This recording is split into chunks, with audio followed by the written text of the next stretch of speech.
Hello my dear lovely students, welcome back to my channel Shubham lecturer, myself Shubham Goswami.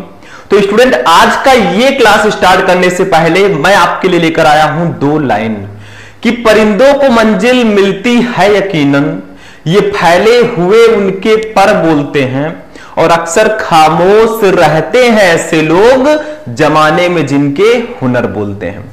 देखो student, आपको तैयारी तो करनी है, बहुत अच्छे से आपको तैयारी करनी है, आपको टॉपर बनना है, लेकिन चिल्ला चिल्ला के नहीं कि हाँ मैं टॉपर बनूंगा, उनसे जाकर कहो मैं टॉपर बनूंगा, उनसे जाकर कहो मैं टॉपर बनूंगा। ऐसा करने से कुछ नहीं होगा, लोग आपको पागल समझेंगे, क्योंकि ये दुनिया सुनना कम देखना ज्यादा पसंद करती है। अगर आपको टॉपर ही बनना है तो करके दिखाओ, इतना हौसला लेकर आओ कि आप टॉपर बन के दिखाओ, तब ये दुनिया मानेगी। ठीक है, तो आज का ये क्लास जो है ये बहुत ही इंपॉर्टेंट क्लास है और बहुत ही स्पेशल क्लास है, क्योंकि मैंने आपके लिए दो लाइन लेकर आया था, इसका मतलब कि ये क्लास बहुत ज्यादा स्पेशल होगी। आज के इस वीडियो में हम क्लास 12 हिंदी के 50 नंबर को एक ही वीडियो में कंप्लीट करेंगे। अब आप कहेंगे सर जी 50 नंबर को एक वीडियो में कैसे कंप्लीट करोगे? तो आज का ये क्लास एक महामैराथन क्लास है, लगभग 1 घंटे की ये क्लास होगी। क्यों? क्योंकि इस वीडियो में मैं आपको जो आपका हिंदी का खंड का होता है, इस पूरे खंड का को एक ही वीडियो में पढ़ाऊंगा। यकीन नहीं होता तो आप देख लेना अभी। ठीक है, तो ये क्लास बहुत ज्यादा इंपॉर्टेंट है, 1 घंटे में हम सब कुछ खत्म कर देंगे। जो स्टूडेंट कहते हैं सर हिंदी में आप इंपॉर्टेंट क्वेश्चन बताइए, उनके लिए ये क्लास मैं लेकर आ चुका हूं। आज हम आधे हिंदी को एक ही वीडियो में कवर करेंगे, क्योंकि हमारा टारगेट है इस बार हम हिंदी में 100 में 100 लेकर आएंगे, ये हमारा टारगेट है। ठीक है, आपका टारगेट हमेशा 100 में 100 का होना चाहिए। ठीक है, अब आपकी तैयारी कैसी है उसी के अकॉर्डिंग आपको नंबर मिलेंगे। तो आज हम 50 नंबर इस क्लास में क्लियर करेंगे, तो वीडियो को आपको शुरू से लेकर लास्ट तक देखना है। चलिए सबसे पहले ये जान लेते हैं कि आखिर हम क्या क्या पढ़ेंगे इस क्लास में, क्योंकि मैंने ये तो बता दिया भैया कि 50 नंबर हम कंप्लीट करेंगे, अब पढ़ेंगे क्या क्या ये भी तो जानना जरूरी है। फिर एक एक को हम स्टेप बाय स्टेप पढ़ेंगे भी। देखो हम टोटल 6 टॉपिक को एक ही वीडियो में पढ़ेंगे। एक और टॉपिक है हमारे खंड काव्य, जिसको मैंने यहां पे नहीं लिखा है, वो भी मैं आपको बताऊंगा। टोटल 7 टॉपिक को हम इस क्लास में पढ़ेंगे। सबसे पहले हम पढ़ेंगे बहुविकल्पीय प्रश्नों को, जो कि 10 नंबर का आपके एग्जाम में आता है। हम कुछ ऑब्जेक्टिव क्वेश्चन को पहले कवर करेंगे। ठीक है, उसके बाद में हम महत्वपूर्ण गद्यांश को पढ़ेंगे। कुछ स्टूडेंट कह रहे थे सर आप गद्यांश को सॉल्व कराइए, क्योंकि 10 नंबर का पूरा आता है, तो भैया उसको भी हम सॉल्व करना अभी सीखेंगे। और सबसे इंपॉर्टेंट गद्यांश को मैंने इस क्लास में लिया है, तो ध्यान से देखना फुल कंसंट्रेशन के साथ। फिर हम महत्वपूर्ण पद्यांश को सॉल्व करेंगे, ये भी 10 नंबर का आता है। फिर हम एक पद्यांश को सॉल्व करेंगे, वो भी हम इसी वीडियो में करेंगे, क्योंकि ये मैराथन क्लास है तो सब कुछ हम पढ़ेंगे। फिर हम लेखक का जीवन परिचय पढ़ेंगे 5 नंबर का, किसी एक लेखक जो सबसे इंपॉर्टेंट है उनका जीवन परिचय भी हम इस क्लास में पढ़ेंगे। कैसे लिखेंगे साहित्यिक परिचय, जीवन परिचय को, वो भी मैं आपको बताऊंगा। फिर एक कवि का जीवन परिचय पढ़ेंगे, फिर कहानी को पढ़ेंगे 5 नंबर का, कहानी जीवन परिचय आपका फिक्स होता है, इन सबको पढ़ेंगे। और एक होता है खंड काव्य। ठीक है, क्या होता है? खंड काव्य, ये भी 5 नंबर का आता है, इसको भी हम इसी क्लास में डिस्कस करेंगे। तो टोटल नंबर मिला जाए तो 10 10 10 30 35 40 45 एंड 50 नंबर का ये पूरा क्लास होगा। तो ध्यान से देखना, क्योंकि आप नए नए स्टूडेंट हैं, आपको कैसे इसको सॉल्व करना है वो सारी चीजें मैं इस क्लास में बताऊंगा। तो इस वीडियो को लाइक कर देना, चैनल पर नए चैनल को सब्सक्राइब कर लेना। चलिए स्टार्ट करते हैं, देर किस बात की। सबसे पहले हम लोग डिस्कस करते हैं हिंदी के बहुविकल्पीय प्रश्नों को। ठीक है, जो हिंदी के ऑब्जेक्टिव क्वेश्चंस होते हैं पहले हम उनको पढ़ेंगे। हम स्टेप बाय स्टेप चलेंगे, पहले बहुविकल्पीय प्रश्न, फिर गद्यांश, फिर पद्यांश, फिर जीवन परिचय, फिर कहानी। ठीक है, ध्यान से समझना। सबसे पहला क्वेश्चन, जिसको जिसको आंसर पता है फटाफट आप लोग कमेंट बॉक्स में बताना। मैं क्वेश्चन पढ़ूंगा, आपका आंसर कमेंट में आ जाना चाहिए, कमेंट बॉक्स आप ही के लिए होता है। देखो हंस नामक पत्रिका के संपादक थे, हंस पत्रिका के संपादक कौन थे? कमेंट करो फटाफट अगर आपको पता है। इसके संपादक थे मुंशी प्रेमचंद जी। मैं डायरेक्टली बता रहा हूं, इसके संपादक कौन है? मुंशी प्रेमचंद जी हैं। देखो हमें पूरा टॉपिक कवर करना है, तो एक एक ऑप्शन को मैं पढ़ूं या ना पढ़ूं? चलो पढ़ देता हूं। ठीक है, तो ये आपका घा वाला ऑप्शन बिल्कुल सही होगा, हंस पत्रिका के संपादक मुंशी प्रेमचंद जी हैं। दूसरा क्वेश्चन, देखो ध्यान से समझना, हिंदी के रेखा चित्रकार हैं, इसमें से कौन है जो हिंदी के रेखा चित्रकार हैं? जयशंकर प्रसाद खा है महादेवी वर्मा, गा है रामकुमार वर्मा, घा है विष्णु प्रभाकर। तो महादेवी वर्मा जी जो है इनमें से हिंदी के रेखा चित्रकार हैं। तो ऑप्शन नंबर खा आपका राइट होगा। नेक्स्ट क्वेश्चन पे चलते हैं। आप लोग फटाफट इसको रिवीजन करते रहे, पढ़ाई करते रहे, आगे मैं आपको सारे टॉपिक्स बताऊंगा। अभी तो शुरुआत है, आगे आगे देखिए होता है क्या। तीसरा, आधुनिक काल के प्रारंभिक डायरी लेखक कौन है? बताइए इसमें से आधुनिक काल के प्रारंभिक डायरी लेखक कौन है? का है घनश्याम दास बिड़ला, खा है त्रिभुवन, गा है शमशेर बहादुर सिंह, घा है बच्चन। तो भैया घनश्याम दास बिड़ला जी ये आधुनिक काल के प्रारंभिक डायरी लेखक हैं। जितने भी क्वेश्चन मैं बता रहा हूं सारे क्वेश्चन इंपॉर्टेंट है, ठीक है। लेकिन अगर आपको 10 नंबर ऑब्जेक्टिव के लाना है तो आपको 200 से 300 क्वेश्चन पढ़ने पड़ेंगे। तो उसको मैं आपको आगे आगे क्वेश्चंस प्रोवाइड कराऊंगा। आज जितने क्वेश्चन मैं बताऊंगा उतना बताऊंगा, क्योंकि आज की क्लास थोड़ा इंपॉर्टेंट है, मैराथन क्लास है। बाकी आगे आगे मैं सारे टॉपिक को अलग अलग से भी आपको पढ़ाऊंगा। चौथा, ची दिलास के रचनाकार कौन है? बताइए ची दिलास, इसके रचनाकार कौन है? कहा है वासुदेव शरण अग्रवाल, खा है डॉक्टर संपूर्णानंद, गा है हरिशंकर प्रसाद, घा है महावीर प्रसाद द्विवेदी। तो भैया डॉक्टर संपूर्णानंद जी हैं ची दिलास के रचनाकार। तो आपका ऑप्शन नंबर खा बिल्कुल सही होगा। इसको नोट करना चाहें आप नोट कर सकते हैं, अपने दिमाग में रख लीजिए, बहुत इंपॉर्टेंट क्वेश्चन है, ठीक है। नेक्स्ट क्वेश्चन, क्वेश्चन नंबर 5 पे हम लोग चलते हैं। किसके गद्य में करुण संवेदना की प्रधानता है? इसमें से किसकी गद्य की रचनाओं में करुण संवेदना की प्रधानता है? करुण का मतलब जानते होंगे, ठीक है। करुण रस का स्थायी भाव, शोक है, मतलब करुण में थोड़ा सा सैड मूवमेंट, ठीक है। का है माखनलाल चतुर्वेदी के, खा है पांडे बेचन शर्मा उग्र के, गा है जयशंकर प्रसाद के, घा है महादेवी वर्मा जी के। तो महादेवी वर्मा जी के अगर आप गद्य को देखेंगे तो उसमें करुण संवेदना की प्रधानता आपको देखने को मिलेगी। तो ऑप्शन नंबर घा आपका बिल्कुल सही होगा। सबको नोट कर लेना अपने हिसाब से। 6 नंबर क्वेश्चन, ओल्गा से गंगा कहानी संग्रह है। ओल्गा से गंगा ये किसकी कहानी है? बताइए। देखो, का है जयेंद्र कुमार का, खा है यशपाल का, गा है राहुल सांकृत्यायन का, घा है प्रेमचंद का। भैया ये राहुल सांकृत्यायन जी की रचना है, ओल्गा से गंगा। हो गया, समझ में आ रहा है? ध्यान से समझना, ये रचना बहुत इंपॉर्टेंट है, इसको दिमाग में रख लेना। 7 नंबर क्वेश्चन पे हम लोग चलते हैं। राम वृक्ष बेनीपुरी की रचना, इसमें से कौन सी रचना राम वृक्ष बेनीपुरी जी की है? का है बोलगा से बोलगा तक, खा है वाग विलास, गा है पतितों के देश में, घा है चिंतामणि। भैया ये पतितों के देश में ये जो रचना है ये राम वृक्ष बेनीपुरी जी की रचना है। देखो राम वृक्ष बेनीपुरी जी का चैप्टर आपके 12th में है, तो उसको पढ़ लेना, उसकी रचनाओं को पढ़ लेना, काम हो जाएगा। 8 नंबर क्वेश्चन, पृथ्वीपुत्र और माता भूमि नामक निबंध संग्रह के रचनाकार हैं। पृथ्वीपुत्र और माता भूमि निबंध संग्रह के रचनाकार कौन है? बहुत इंपॉर्टेंट क्वेश्चन है, जल्दी बताओ। अगर आपको पता है आपके फर्स्ट चैप्टर के ही लेखक हैं ये, इसीलिए मैं कहता हूं आप लोग जो लेखक हैं, जो कवि हैं, उनका साहित्यिक परिचय पढ़ लीजिए, उनकी रचनाओं को पढ़ लीजिए। आपका एक तीर से 2 निशाना, आपका साहित्यिक परिचय भी कंप्लीट, उनकी रचनाओं को पढ़ के आप इस प्रकार के ऑब्जेक्टिव क्वेश्चन का आंसर भी बहुत आसानी से दे देंगे। तो ये हमारे भैया वासुदेव शरण अग्रवाल जी की रचना है, मैं डायरेक्टली बोल देता हूं, इसमें कोई डाउट है ही नहीं। तो ये खा वाला ऑप्शन आपका बिल्कुल सही होगा। नेक्स्ट क्वेश्चन, क्वेश्चन नंबर 8 पे हम लोग 9 पे चलेंगे। 9 देखो, डॉक्टर हजारी प्रसाद द्विवेदी का उपन्यास। अब देखो इनका भी चैप्टर हमारे 12th हिंदी में है, तो वही मैं कहता हूं आप लोग जो भी लेखक हैं, जो भी कवि हैं, सबका साहित्यिक परिचय पढ़ लो, उनकी रचनाओं को पढ़ लो। ज्यादातर ऑब्जेक्टिव क्वेश्चन आपको उन्हीं से रिलेटेड देखने को मिलेंगे, ठीक है। तो डॉक्टर हजारी प्रसाद द्विवेदी का उपन्यास है, इसमें से कौन सा उपन्यास हजारी प्रसाद द्विवेदी जी का है? बताओ जल्दी से। का है त्याग, खा है भूले बिसरे चित्र, गा है अनाम दास का पोथा, और घा है सूरज का 7वां घोड़ा। भैया अनाम दास का पोथा जो है ये हजारी प्रसाद द्विवेदी जी का उपन्यास है, जाके इनकी रचनाओं को पढ़ लो। नेक्स्ट क्वेश्चन, ज्ञानोदय पत्रिका के संपादक थे। ज्ञानोदय पत्रिका के संपादक कौन है? जल्दी से बताओ। का है डॉक्टर संपूर्णानंद, खा है पंडित महावीर प्रसाद द्विवेदी, गा है कन्हैयालाल मिश्र प्रभाकर, घा है राम वृक्ष बेनीपुरी। तो ज्ञानोदय के पत्रिका के संपादक कन्हैयालाल मिश्र प्रभाकर जी हैं। गा वाला ऑप्शन आपका बिल्कुल सही होगा। तो ये top 10 most important objective question मैंने आपको बता दिए।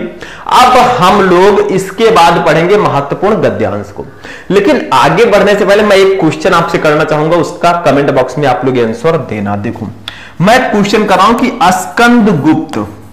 स्कंद गुप्त ये नाटक है, ये किसकी रचना है? इस नाटक को किसने लिखा है? कमेंट में अपना आंसर दीजिए। समझ में आया? चलिए तो अब हम लोग गद्यांश को देखते हैं। हमारा ऑब्जेक्टिव मैंने 10 आपको बता दिया है। आगे आगे मैं बहुत सारे ऑब्जेक्टिव क्वेश्चन आपको प्रोवाइड कराऊंगा, नो टेंशन। चलिए आगे बढ़ते हैं नेक्स्ट टॉपिक। अब देखिए स्टूडेंट, चलते हैं हम अपने नेक्स्ट टॉपिक पे। हमारा नेक्स्ट टॉपिक है महत्वपूर्ण गद्यांश। इसमें क्या होता है भैया? इसमें कुछ नहीं होता है, बस आपका 10 नंबर बिल्कुल फ्री में रहता है। आप लोग कहेंगे सर जी फ्री में कैसे? ठीक है, तो चलिए बताते हैं कैसे आपका फ्री में 10 नंबर कंप्लीट होता है। देखो आपको एक इतना बड़ा सा गद्यांश दिया जाएगा, ठीक है, किस चैप्टर का है ये आपको पहचानना है भाई, आपका काम है। इसके नीचे 5 क्वेश्चंस दिए जाएंगे। देखो ये 1 2 3 4 5 करके 5 क्वेश्चन दिए जाएंगे। पांचों का आंसर दोगे, एक एक क्वेश्चन के लिए 2-2 नंबर, पांचों के लिए 10 नंबर आपको मिलेगा। और ये क्वेश्चन जो है इनका आंसर कहीं बाहर से हमें नहीं लाना है, इनका आंसर हमें इसी में मिल जाएगा। तो चलिए पहले इस गद्यांश को हम पढ़ते हैं, उसके बाद में एक एक क्वेश्चन का आंसर देते हैं। ठीक है, देखो पहले इसको पढ़ो। आप भी बोर्ड एग्जाम देने जाना तो सबसे पहले इस गद्यांश को ध्यान से पढ़ना, क्योंकि जब तक पढ़ोगे नहीं तब तक क्वेश्चन का आंसर नहीं दे पाओगे। तो देखो ध्यान से समझिए, मैं पढ़ रहा हूं एक एक वर्ड को। निंदा का उद्गम ही हीनता और कमजोरी से होता है। मनुष्य अपनी हीनता से दबता है, वो दूसरों की निंदा करके ऐसा अनुभव करता है कि वे सब निष्कृष्ट हैं और वो उनसे अच्छा है। ठीक है, उसके अहं की इससे तुष्टि होती है। बड़ी लकीर को कुछ मिटाकर छोटी लकीर बड़ी बनती है। ठीक है, जो जो कर्म क्षीण होता जाता है त्यों त्यों निंदा की प्रवृत्ति बढ़ती जाती है। कठिन कर्म ही ईर्ष्या द्वेष और इनसे उत्पन्न निंदा को मारता है। इंद्र बड़ा ईर्ष्यालु माना जाता है क्योंकि वो निठल्ला है। मतलब इंद्र बहुत ज्यादा ईर्ष्यालु माना जाता है, जीलियस माना जाता है, क्योंकि वो निठल्ला है, कोई काम नहीं करता। ठीक है, स्वर्ग में देवताओं को बिना उगाया अन्न व बनाया महल और बिन बोए फल मिलते हैं। अकर्मणता में उन्हें अप्रतिष्ठित होने का भय बना रहता है, इसलिए कर्मी मनुष्यों से उन्हें ईर्ष्या होती है। अब ये आपने गद्यांश को ध्यान से पढ़ लिया। अब एक बात बताओ कि ये किस चैप्टर का गद्यांश है? बताओ जल्दी से, अगर आपको थोड़ा सा भी आइडिया है तो आप लोग बताइए। ठीक है, तो देखिए ये जो हमारा गद्यांश है ये निंदा। देखो इस गद्यांश में एक वर्ड आया है निंदा, तो इसका मतलब ये निंदा रस चैप्टर का गद्यांश है और इसके लेखक हरिशंकर परसाई जी हैं, क्योंकि निंदा रस के लेखक हरिशंकर परसाई जी हैं। तो यहां पे कुछ कीवर्ड रहेंगे जिसकी सहायता से आप पहचान सकते हैं कि ये किस पार्ट से है और इसके लेखक कौन है। पार्ट तो आप पहचान लेंगे, लेकिन लेखक आपको याद रखना है कि कौन से लेखक हैं। अब देखो इसके नीचे 5 क्वेश्चन है भैया। सबसे पहला क्वेश्चन है उपयुक्त गद्यांश के पाठ और लेखक का नाम लिखिए 2 नंबर। वही चीज आपको पहचानना है, ये किस पाठ से है, इसके लेखक कौन है। 2 नंबर कंप्लीट। मैंने बता दिया ये आपका किस पाठ से, देखो यहां पे लिखा भी है, देखो हरिशंकर, ये आपका है किस पाठ से, निंदा रस चैप्टर से, इसके लेखक हरिशंकर परसाई जी हैं। तो इसको आप चाहे संदर्भ लिखें और या तो फिर आप डायरेक्टली लिख सकते हैं पाठ का नाम निंदा रस, लेखक का नाम हरिशंकर परसाई, नो प्रॉब्लम। ठीक है, दूसरा रेखांकित अंश की व्याख्या कीजिए।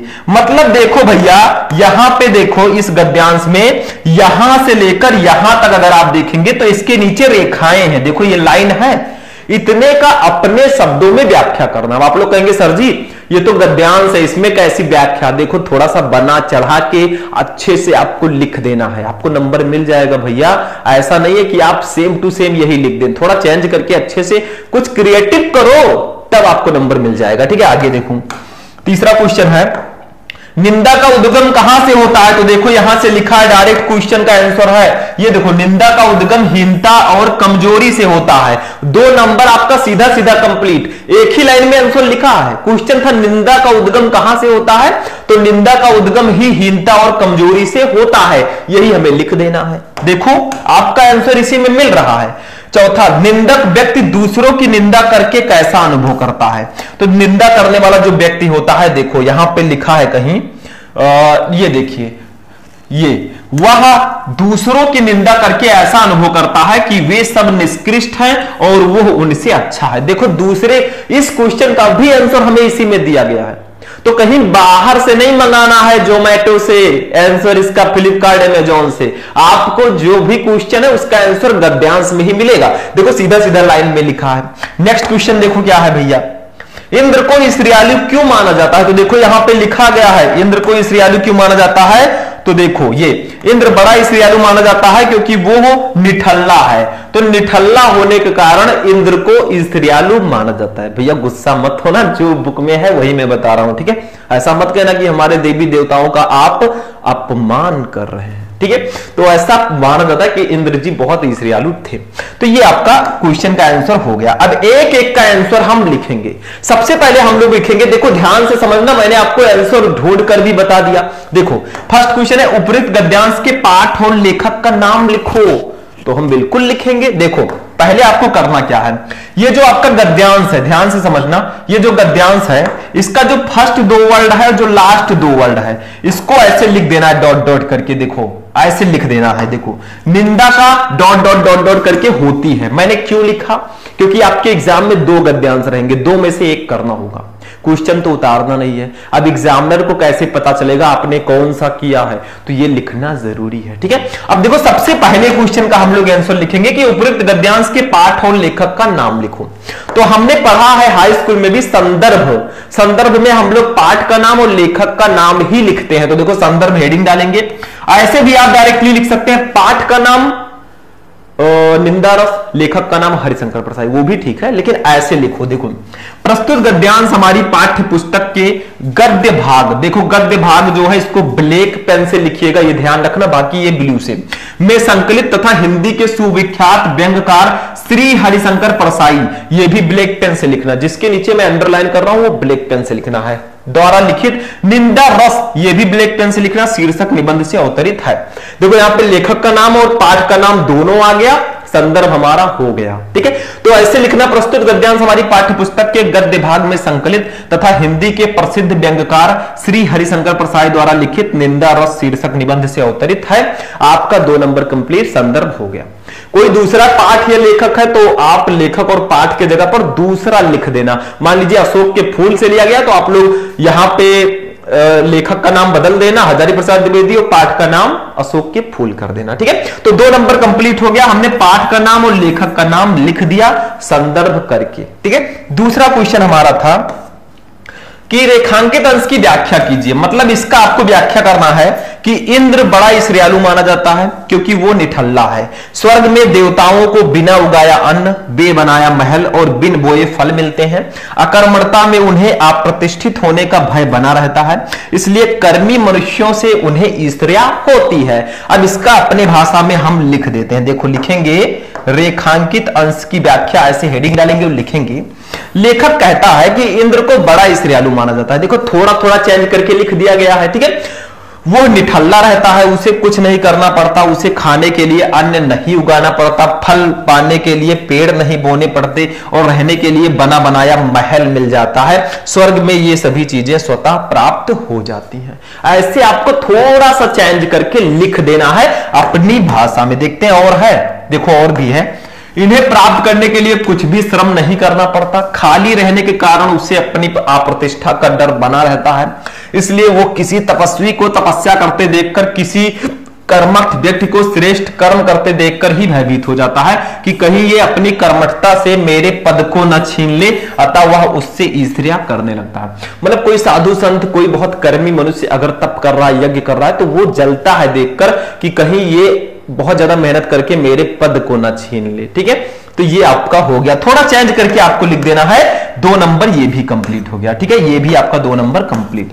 तीसरा, निंदा का उद्गम कहां से होता है? तो मैंने क्वेश्चन का आंसर आपको बताया था, ये वाला निंदा का उद्गम हीनता और कमजोरी से होता है, तो इसी को हम लोग लिख देंगे तीसरे में। देखो ये निंदा का उद्गम हीनता और कमजोरी से होता है, सिंपल सा है, कुछ हमें करना है नहीं, बहुत इजी है, ठीक है। 2 नंबर ये भी कंप्लीट, 6 नंबर हो गया।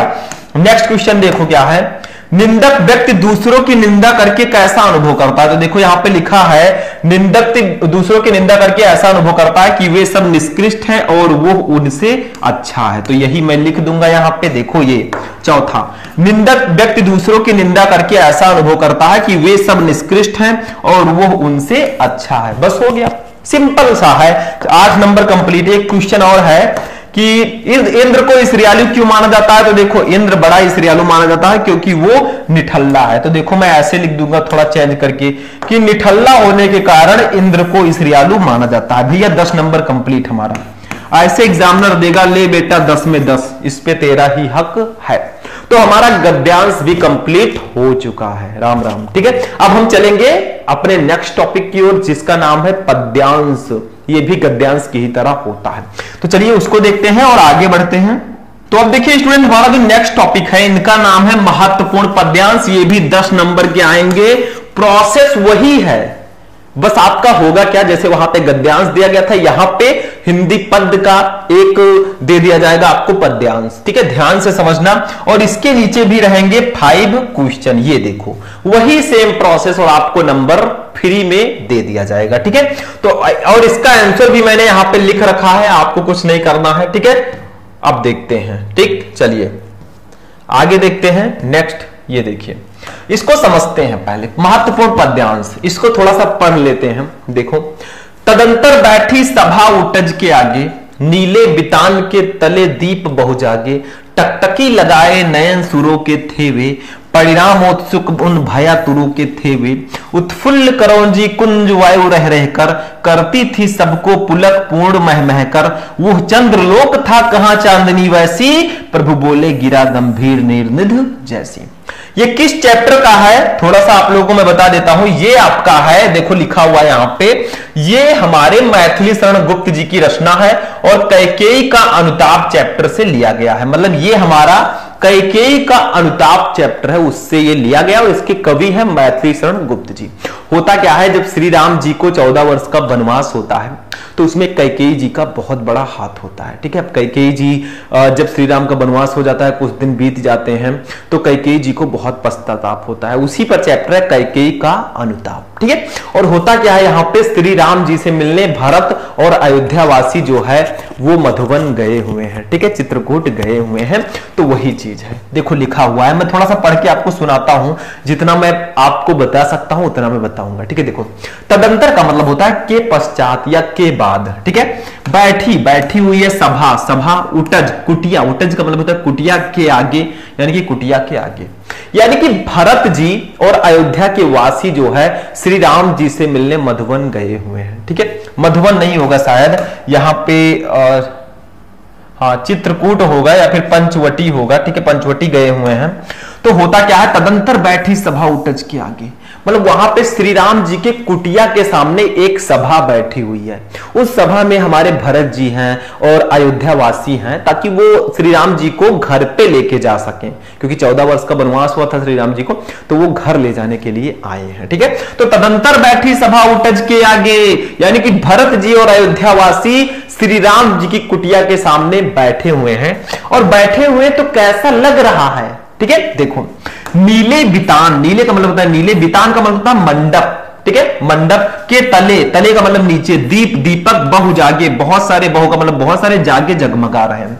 और ऐसा लग रहा है कि इस आकाश रूपी मंडप के नीचे बहुत सारे तारे जगमगा रहे हो, ऐसा लग रहा है। उस कुटिया के सामने जो लोग बैठे हुए हैं उनको देख के ऐसा लग रहा है कि आकाश रूपी मंडप के नीचे बहुत सारे तारे जगमगा रहे हैं। ठीक है, आगे देखिए, टकटकी लगाए नयन सुरों के थे वे, परिणामोत्सुक उन भया तुरों के थे वे, यानी कि टकटकी लगाए, एक टक लगाए हुए, नजर गड़ाए हुए, नयन आंखें, सुरों, सुरों का मतलब होता है देवतागण, और जो हमारे देवतागण है वो भी नजर लगाए हुए देख रहे थे सब कुछ के थे वे। ठीक है, परिणामोत्सुक, और वो परिणाम के लिए बहुत ज्यादा उत्सुक थे कि क्या होगा, और वो डरे हुए भी थे। उन भयातुरो, भयातुरो का मतलब डरे हुए के थे वे। ठीक है, यानी कि हमारे देवतागण भी उस सभा को टकटकी लगाए हुए देख रहे थे और उस परिणाम के लिए बहुत ज्यादा उत्सुक थे।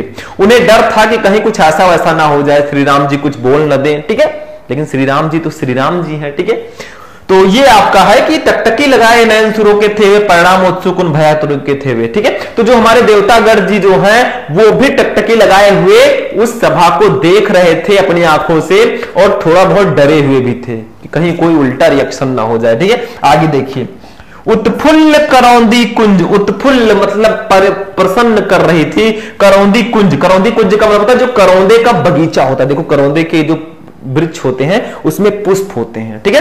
तो उत्फुल्ल करौंदी कुंज, करौंदे का बगीचा वायु रह रहकर, उस बगीचे में जो पुष्प है उससे वायु रह रहकर आ रही थी, उस पुष्प से वायु रह रहकर आ रही थी, करती थी, वो कर रही थी सबको, सभी को पुलक पूर्ण, यानी कि आनंद से परिपूर्ण कर रही थी, मह मह कर, महक महक कर। तो वहां पे होता क्या है कि करौंदे का एक बगीचा है, उसमें पुष्प लगे हुए हैं और उस करौंदे के बगीचे से पुष्प रह रहकर आ रही है, और वहां पे जितने लोग बैठे हैं उनको प्रसन्न, उनको आनंद से परिपूर्ण कर रही है, महक महक कर आनंद से परिपूर्ण कर रही है, ठीक है। वहां का लुक ही बहुत अच्छा था। देखो वो चंद्रलोक था कहां चांदनी वैसी, और वहां पे जो लोग बैठे थे, जो उस समय का जो नजारा था वो चंद्रलोक की भांत प्रतीत हो रहा था। ऐसा लग रहा था कि चांदनी रात है और चंद्रलोक की तरह वो प्रतीत हो रही थी। तभी होता क्या है, हमारे प्रभु श्री राम जी बोलते हैं, प्रभु बोले गिरा गंभीर निर्नित जैसी, प्रभु बोले गिरा, गिरा का मतलब होता है वाणी, ठीक है। गंभीर मतलब गंभीर, नीर निधि जैसी, नीर निधि का मतलब समुद्र जैसी। और उसी वक्त क्या होता है कि हमारे श्री राम जी, हमारे प्रभु जी सागर की भांत गहराई से की तरह अपने वाणी से कुछ बोलते हैं, ठीक है। उन्होंने सागर के इतने गहराई की तरह कुछ बोला, ठीक है, सागर की तरह।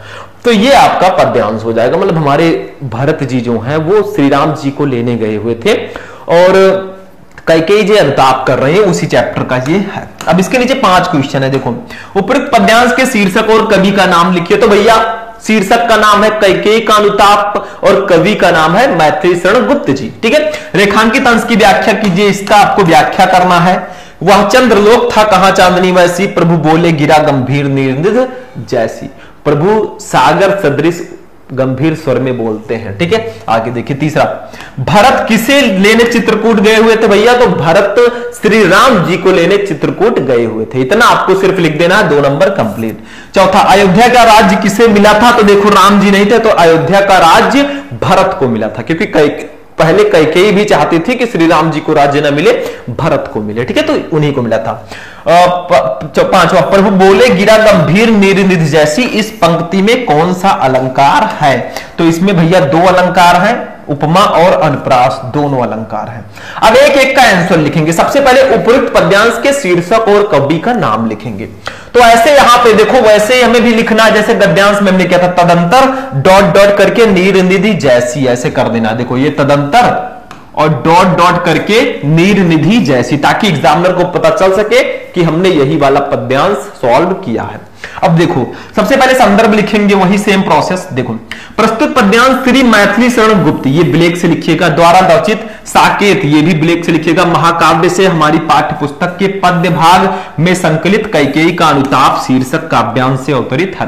मतलब मैथिली शरण गुप्त जी का एक बहुत बड़ा महाकाव्य है साकेत, तो ये साकेत का एक छोटा सा शीर्षक है कैकेयी का अनुताप, ये उसी से लिया गया है। तो ऐसे लिखेंगे, जिसके नीचे मैंने रेड अंडरलाइन किया है उसको आप लोग ब्लैक पेन से लिख दीजिएगा, इसको नहीं, ठीक है। देखो, प्रस्तुत पद्यांश श्री मैथिली शरण गुप्त द्वारा रचित साकेत महाकाव्य से हमारी पाठ्य पुस्तक के पद्य भाग में संकलित कैकेयी का अनुताप शीर्षक काव्यांश से अवतरित है, 2 नंबर कंप्लीट, ठीक है। अब देखिए दूसरा क्वेश्चन, रेखांकित अंश की व्याख्या कीजिए। मतलब इसका आपको व्याख्या करना, हुआ चंद्रलोक था कहां चांदनी में ऐसी, प्रभु बोले गिरा गंभीर निर्निधि जैसी।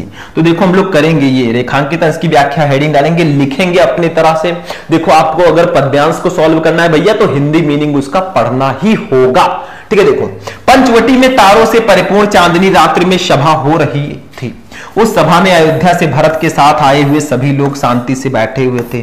उपस्थित सभी लोग उस सभा में होने वाले निर्णय के लिए परिणाम को जानने के लिए उत्सुक थे।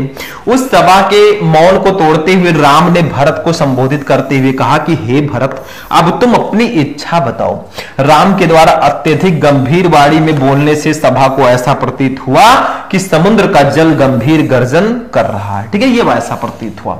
तो भैया ये आपका रेखांकित अंश की व्याख्या हो गई, ठीक है, आगे नहीं है शायद। तो ये आपका रेखांकित अंश की व्याख्या हो गई, 2 नंबर कंप्लीट, ठीक है, समझ में आ गया।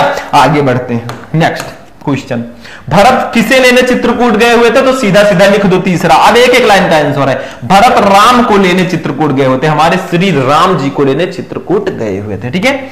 आगे देखिए 2 number complete. Next question, Ayodhya का राज्य किसे मिला था? तो राम जी के अनुपस्थिति में अयोध्या का राज्य भरत को मिला था।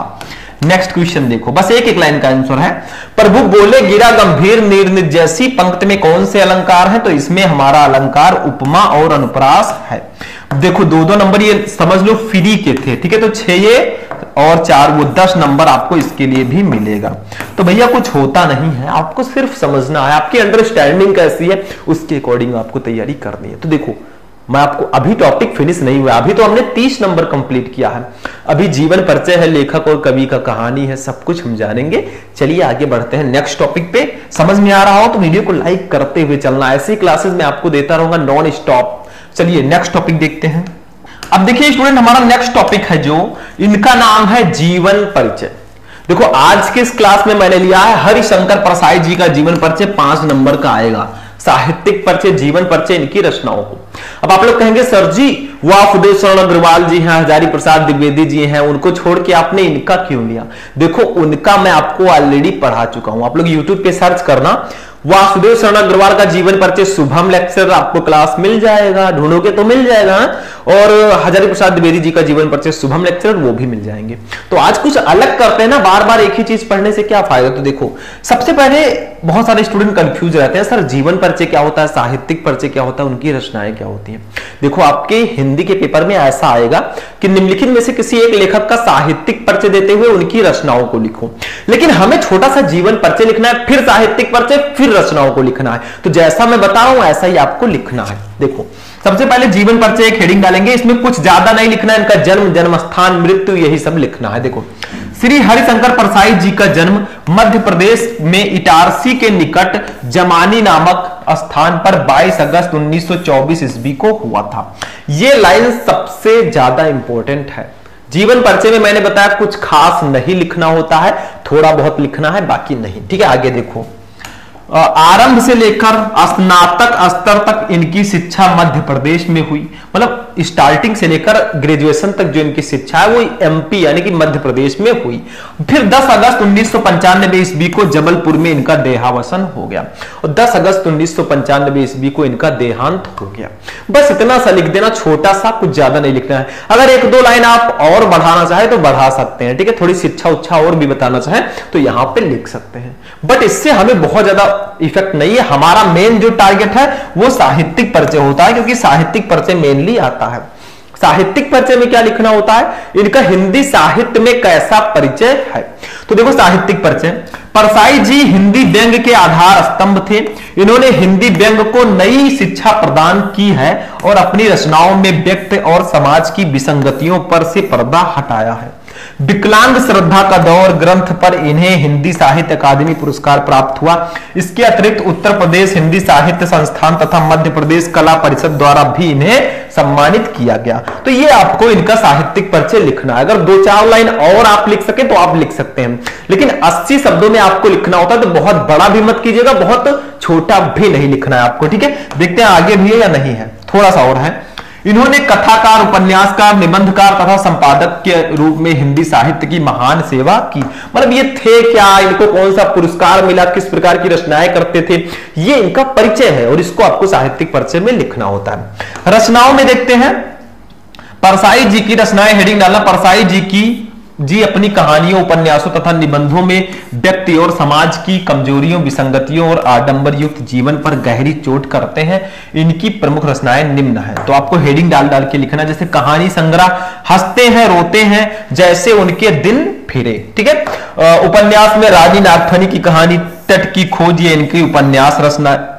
ठीक है, निबंध संग्रह में तब की बात और थी, भूत के पांव पीछे बेईमान की परत, पगडंडियों का जमाना, सदाचार का ताबीज, शिकायत मुझे भी है और अंत में, ये इनका निबंध है। ठीक है, तो ये इनकी रचनाएं हैं। देखते हैं आगे भी है या इतना ही है। देखो बस इतनी सारी आपको लिखना है, आप लोग नोट भी कर सकते हैं, मैं साइड में हो जाता हूं, इसको आप चाहे तो इसका स्क्रीनशॉट ले सकते हैं। ठीक है, तो इतना आपको लिखना होता है। सबसे पहले आप किसी भी लेखक का जब आप जीवन परिचय लिखें तो उनका छोटा सा जीवन परिचय लिखना है, फिर साहित्यिक परिचय लिखना है, फिर उनकी रचनाओं को लिख देना है। 80 शब्दों में आपको लिखना है, बहुत बड़ा मत लिखिएगा क्योंकि 100 नंबर का पूरा पेपर सॉल्व करना होता है।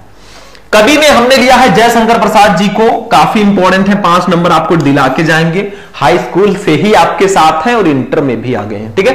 तो देखो इसमें भी वही सेम प्रोसेस है, जीवन परिचय, फिर साहित्यिक परिचय, फिर उनकी रचनाओं को लिखना। तो देखो जीवन परिचय हेडिंग डालेंगे। जयशंकर प्रसाद का जन्म काशी के एक प्रतिष्ठित वैश्य परिवार में सन 1889 ईस्वी में हुआ था। इनके पिता का नाम देवी प्रसाद था। प्रसाद जी की प्रारंभिक शिक्षा घर पर ही हुई। सन 1937 ईस्वी में अल्पावस्था में ही क्षय रोग से ग्रस्त होकर स्वर्ग सिधार गए। बस इतना सा लिखना है, थोड़ा सा 2-4 लाइन आपको लिख देना है, काम खत्म, ठीक है। तो ये आपका जीवन परिचय हो गया। अब लिखेंगे साहित्यिक परिचय को। देखो साहित्यिक परिचय, श्री जयशंकर प्रसाद छायावाद के प्रवर्तक, नाटककार, कथाकार, नायक तथा उपन्यासकार भी थे। मतलब ये किस प्रकार की रचनाएं करते थे, कौन कौन सी रचनाएं करते थे, ये सब आपको लिखना होगा। विशुद्ध मानवतावादी दृष्टिकोण वाले प्रसाद जी ने अपने काव्य में आध्यात्मिक आनंदवाद की प्रतिष्ठा की है। साहित्यिक परिचय में प्रेम और सौंदर्य इनके काव्य के प्रमुख विषय रहे हैं, किंतु मानवीय संवेदना उनकी कविता का प्राण है। प्रसाद जी ने नाटक, उपन्यास, कहानी, निबंध आदि सभी साहित्यिक विधाओं पर अपनी लेखनी चलाई और अपने कृतित्व से इन्हें अलंकृत किया। बस इतना सा आपको लिखना है साहित्यिक परिचय में। तो देखो आपको 80 शब्दों में लिखना है, अपने अकॉर्डिंग लिखेंगे और इसको गिन के आप लोग अच्छे से लिख लीजिएगा। ये इनका साहित्यिक परिचय, किस प्रकार की रचनाएं करते थे, इनके रचनाओं में क्या क्या होता था, ठीक है। इनकी रचनाओं को भी देखते हैं। आप देखो रचनाएं इनकी, जयशंकर प्रसाद की रचनाएं निम्न है। जैसे काव्य ग्रंथ में इन्होंने लिखा है कामायनी, आंसू, लहर, झरना, बहुत ही फेमस रचना है कामायनी, बहुत फेमस रचना है, ठीक है। कहानी में इन्होंने आकाशदीप, इंद्रजाल, प्रतिध्वन, आंधी, इनकी कहानियां हैं। उपन्यास में कंकाल, तितली, इरावती जो है ये इनकम्प्लीट है, मतलब पूरी रचना नहीं हो पाई थी, तो ये इनकी उपन्यास रचना है। निबंध में काव्य और कला तथा अन्य निबंध। चंपू में इन्होंने प्रेम राज्य। तो ऐसे हेडिंग डाल के खूब सुंदर, खूब अच्छे से आपको लिखना है, ये हो जाएगा इनकी रचनाएं। अब हमारा आता है कहानी। हम कहानी, किसी एक कहानी का उद्देश्य पढ़ेंगे। चलिए देखते हैं नेक्स्ट टॉपिक। अब देखिए स्टूडेंट, हमारा जो नेक्स्ट टॉपिक है ये है पंचलाइट कहानी का उद्देश्य। देखो भैया 5 नंबर का आता है, ये भी फिक्स होता है। मैं आपको बता दूं 2-3 कहानी ही आपको पढ़नी होती है, पंचलाइट, बहादुर, ध्रुव यात्रा। इन 3 कहानी को अगर आप पढ़ के जाते हो ना, 5 नंबर कंप्लीट। और कहानी पढ़ना क्या है, सुन लो, याद हो जाएगा। वैसे आज हम पंचलाइट कहानी का उद्देश्य पढ़ेंगे। क्यों? क्योंकि सारांश हम पढ़ चुके हैं। आप लोग यूट्यूब पे सर्च करना पंचलाइट कहानी का सारांश शुभम लेक्चरर, आपको क्लास मिल जाएगा, जाके देख लेना सारांश। आज उद्देश्य को पढ़ लेते हैं, आखिर पंचलाइट कहानी का उद्देश्य क्या है। देखो इस कहानी में 2-3 मेन किरदार हैं, गोधन, मुनरी, गुलरी काकी। गोधन जो है मुनरी से प्यार करता है और गुलरी काकी जो है मुनरी की मां है, जो कि वो नहीं चाहती थी, ठीक है। तो देखो यहाँ पे उद्देश्य हम पढ़ रहे हैं, तो बहुत ज्यादा डिस्कस हम नहीं करेंगे। देखो फणीश्वर नाथ रेण जी की हिंदी जगत के सुप्रसिद्ध आंचलिक कथाकार हैं। अनेक जन आंदोलनों से वे निकट से जुड़े रहे, इस कारण ग्रामीण अंचलों से उनका निकट का परिचय है। उन्होंने अपने पात्रों की कल्पना किसी कॉफी हाउस में बैठकर नहीं की, अपितु वे स्वयं अपने पात्रों के बीच रहे। मतलब ये जो कहानी है ये फणीश्वर नाथ रेणु जी की कहानी है, और वो किसी कॉफी हाउस या किसी अच्छे से घर में बैठकर उन्होंने रचना नहीं की है 5 स्टार में। वो अपने जो पात्र हैं उनके बीच वो रहे हैं, ये रियल कहानी है, ठीक है। बिहार के अंचलों के सजीव चित्र इनकी कथाओं के अलंकार हैं। पंचलाइट भी बिहार के आंचलिक परिवेश की कहानी है। शीर्षक कथा का केंद्र बिंदु है। शीर्षक को पढ़कर ही पाठक कहानी को पढ़ने के लिए उत्सुक हो जाता है, ठीक है। इतना आपका हो गया। आगे बढ़ते हैं। आगे देखिए, इस कहानी के द्वारा रेण जी ने ग्रामीण अंचल का वास्तविक चित्र खींचा। जो ग्रामीण के लोग हैं उनका वास्तविक चित्र उन्होंने बताया है। गोधन के द्वारा पेट्रोमैक्स जला देने पर उसकी सभी गलतियां माफ कर दी जाती हैं, उस पर लगाए सारे प्रतिबंध हट जाते हैं तथा उससे मनोनुकूल आचरण की छूट भी मिल जाती है। इससे स्पष्ट होता है कि आवश्यकता बड़े से बड़े रूढ़िगत संस्कार और परंपरा को व्यर्थ साबित कर देती है। मतलब आवश्यकता जो है वो बड़े से बड़े परंपरा और रूढ़िगत संस्कारों को भी वो व्यर्थ साबित कर देती है। आवश्यकता, नीड, अगर आपको किसी चीज की जरूरत है और किसी आदमी से लेना है, बहुत ज्यादा जरूरत है, तो आप उस आदमी से लेंगे जरूर, ठीक है। यही चीज है, बहुत जरूरत है तो। कथानक संक्षिप्त, रोचक, सरल, मनोवैज्ञानिक और यथार्थवादी है। इसी केंद्रीय भाव के आधार पर कहानी के एक महत्वपूर्ण उद्देश्य को स्पष्ट किया गया है। मतलब ये तो उद्देश्य है, ठीक है, आगे और भी है। इस प्रकार पंचलाइट जलाने की समस्या और उससे समाधान के माध्यम से कहानीकार ने ग्रामीण मनोविज्ञान का सजीव चित्र उपस्थित कर दिया है। ग्रामवासी जात के आधार पर किस प्रकार टोलियों में बट जाते हैं, विभक्त हो जाते हैं और आपस में ईर्ष्या द्वेष युक्त भावों से भरे रहते हैं, इसका बड़ा ही सजीव चित्रण इस कहानी में हुआ है। रेणु जी ने यह भी दर्शाया है कि भौतिक विकास के इस आधुनिक युग में भी भारतीय गांव और कुछ जातियां कितने अधिक पिछड़े हुए हैं। कहानी के माध्यम से रेणु जी ने अप्रत्यक्ष रूप से ग्राम सुधार की प्रेरणा भी दी है। ठीक है, बस इतना बड़ा आपको लिखना है। देखो भैया, ये उद्देश्य था तो मैंने उद्देश्य की तरह बता दिया। मतलब जो आवश्यकता है वो बड़े से बड़े परंपरागत रूढ़ और रूढ़िवादी मतलब सब कुछ वो व्यर्थ साबित कर देती है। देखो लिखा है, ठीक है, आवश्यकता जो है वो बड़े से बड़े रूढ़िगत संस्कार और परंपरा को व्यर्थ कर देती है। अगर मान लीजिए किसी की तबीयत बहुत ज्यादा खराब है, उसको खून की जरूरत है, ठीक है, मान लीजिए उसका ब्लड ग्रुप जो है वो किसी व्यक्ति से मैच कर रहा है और वो व्यक्ति खून नहीं देना चाहता, तो आप लोग रिक्वेस्ट करेंगे भाई दे दीजिए। वो अगर दे देता है तो आप भले वो आपका दुश्मन हो फिर भी आप उसको बहुत अच्छा मानेंगे। तो ये कहानी का उद्देश्य है, सारांश मैंने आपको बहुत अच्छे से समझाया है, कैसे क्या होता है। गोधन प्यार करता था मुनरी से, ठीक है, फिर आगे क्या होता है सारी कहानी मैंने आपको पहले से ही बता रखी है। ठीक है, तो ये आपका कहानी हो गया। एक और टॉपिक बचता है, उसको मैं थोड़ा सा डिस्कस कर देता हूं। वो बचता है खंड काव्य। कौन सी कहानी, चलो मैं आगे डिस्कस करूंगा। देखो मैं स्टार्टिंग में चलता हूं, ये सब हमने पढ़ ही लिया, ठीक है। सबसे स्टार्टिंग में हम लोग चलेंगे अपने सेकेंड पेज पे, ठीक है, जहां से हमने स्टार्ट किया था। देखो ये हमने पढ़ा ऑब्जेक्टिव क्वेश्चन, गद्यांश, पद्यांश, जीवन परिचय, कवि का जीवन परिचय, कहानी। ये तो 45 नंबर हो गया। अब एक खंड काव्य होता है, इस पर थोड़ा सा डिस्कस कर लेते हैं। देखो भैया, खंड काव्य जो होता है ये 5 नंबर का आता है। अब आप उत्तर प्रदेश से हैं, लेकिन इसमें होता क्या है कि अलग अलग जिलों में अलग अलग खंड काव्य होता है। जैसे हम अगर गोंडा से हैं तो हमारे यहाँ त्यागपथी है, किसी में रश्मि रथी होगा, किसी में सत्य की जीत होगा, किसी में श्रवण कुमार होगा, ठीक है, किसी में आलोक वृत्त होगा, ठीक है, और भी हैं। तो जो आप में है वो आप लोग अपने टीचर से भी पूछ सकते हैं, सर हमारे में कौन है, या तो आप लोग कमेंट करो आप किस जिले से हो, मैं आपको बता दूंगा आप में खंड काव्य कौन सा है, क्योंकि ये जिला वाइज होता है। आप में जो है वो आपको पढ़ना, इसीलिए मैंने इस क्लास में इसको नहीं लिया है, क्योंकि मैं त्यागपथी बता दूं आप किसी दूसरे जिले से हो, आप में दूसरा, बाकी सारे टॉपिक सेम रहते हैं, सिर्फ खंड काव्य अलग अलग होता है। तो आपके जिले में कौन सा खंड काव्य है आप बताइएगा। आप अपने बुक में देखिएगा, नहीं मिल रहा तो अपने हिंदी वाले टीचर से पूछिएगा, सर हमें कौन सा खंड काव्य पढ़ना है। फिर भी नहीं बता रहे तो हमें कमेंट बॉक्स कर दीजिएगा, ठीक है, कमेंट कर दीजिएगा। अगर बता भी दिए हैं तो भी कमेंट कर देना कि हमारे में ये है, ठीक है। ये अलग अलग जिलों में, कुछ जिलों में त्यागपथी है, किसी में रश्मि रथी है, किसी में आलोक वृत्त है, किसी में सत्य की जीत है, तो सब में अलग अलग है, ठीक है। इसीलिए मैंने इस टॉपिक को यहां पे नहीं लिया है। तो हमारी मैराथन क्लास जो है वो यहीं पर फिनिश होगी। पूरे 50 नंबर की ये क्लास थी और ऐसा क्लास बार बार नहीं मिलता, ऐसे मौके बार बार नहीं मिलते, ठीक है, समझ में आया। तो जिंदगी में मौके तो सभी को मिलते हैं, लेकिन टॉपर वही बनता है जो मेहनत करता है। तो आप भी मेहनत करते रहें, लगातार परफॉर्म करते रहें, ताकि बोर्ड एग्जाम में जाके आप लोग हल्ला बोल के आए और इस बार टॉपर बन के आए। तो इस जाते जाते इस वीडियो को लाइक कर देना, चैनल को सब्सक्राइब कर लेना। चलिए फिर मिलेंगे हम लोग नेक्स्ट वीडियो में। कहीं नहीं जाएंगे आपको छोड़ के जब तक इन सब्जेक्ट को नहीं रख देंगे तोड़ के, ठीक है। मतलब हम बहुत अच्छे से आपकी तैयारी करवा के ही यहां से जाएंगे। तो आज की क्लास यहीं पर फिनिश होती है। मिलते हैं नेक्स्ट वीडियो में नेक्स्ट टॉपिक के साथ, तब तक के लिए बाय बाय।